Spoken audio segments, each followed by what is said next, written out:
ম্যাচের আগেই ফলাফল ফাঁস, বাংলাদেশ নাকি শ্রীলঙ্কা, সুপার ফোরের প্রথম ম্যাচে জিতবে কে, ভবিষ্যৎবাণী করল জেতি সিটিয়া।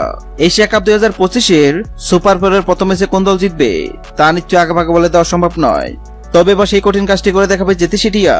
এশিয়া কাপ 2025 ধীরে ধীরে জমে উঠেছে। এশিয়া কাপ 2025-এর সুপার ফোরের প্রথম ম্যাচে মুখোমুখি হবে আসরের সেরা দুই দল বাংলাদেশ ও শ্রীলঙ্কা। ম্যাচটি অনুষ্ঠিত হবে 20 সেপ্টেম্বর রাত 8:30 গ্রুপ পর্বে দুই দলের জন্যই এই ম্যাচ সমান গুরুত্বপূর্ণ, কারণ জয়ী দল অনেকটা এগিয়ে যাবে ফাইনালের পথে। তাই ম্যাচটি ঘিরে ক্রিকেট প্রেমীদের মধ্যে উত্তেজনার কমতি নেই। বাংলাদেশ গ্রুপ পর্বে দুর্দান্ত পারফরমেন্স দেখেছে। শুরুতে তাসকিন রিশাদের বোলিং এবং লিটন তামিমের ব্যাটিংয়ে টাইগার রাইকের পর এক জয় তুলে নেয়। অন্যদিকে শ্রীলঙ্কার বিধ্বংসী ব্যাটিং ও বোলিংয়ে টানা 3টি জয়ে সুপার ফোরে জায়গা করে নিয়েছে। এশিয়া কাপে বাংলাদেশ ও শ্রীলঙ্কা এখন পর্যন্ত 16 বার মুখোমুখি হয়েছে। এর মধ্যে বাংলাদেশ জিতেছে 6 ম্যাচে আর শ্রীলঙ্কা জিতেছে 10 ম্যাচে। তবে সাম্প্রতিক পারফরমেন্সে বাংলাদেশের ফর্ম বেশ ভালো, তাই এবার সমীকরণ বদলানোর বড় সুযোগ রয়েছে। আর এবার এই দুই দলের মধ্যে সুপার ফোরের প্রথম ম্যাচে কোন দল জিতবে তা নিয়ে ভক্ত সমর্থকদের মনে উত্তেজনা শেষ নেই।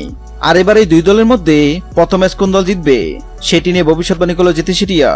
জেতি সিটিয়ার সামনে বাংলাদেশ ও শ্রীলঙ্কার পতাকা রাখা হয়, আর জেতি সিটিয়া বাংলাদেশের পতাকা তুলে এবং এটাও জানিয়ে দেয় সুপার ফোরের প্রথম ম্যাচ জিতবে বাংলাদেশ।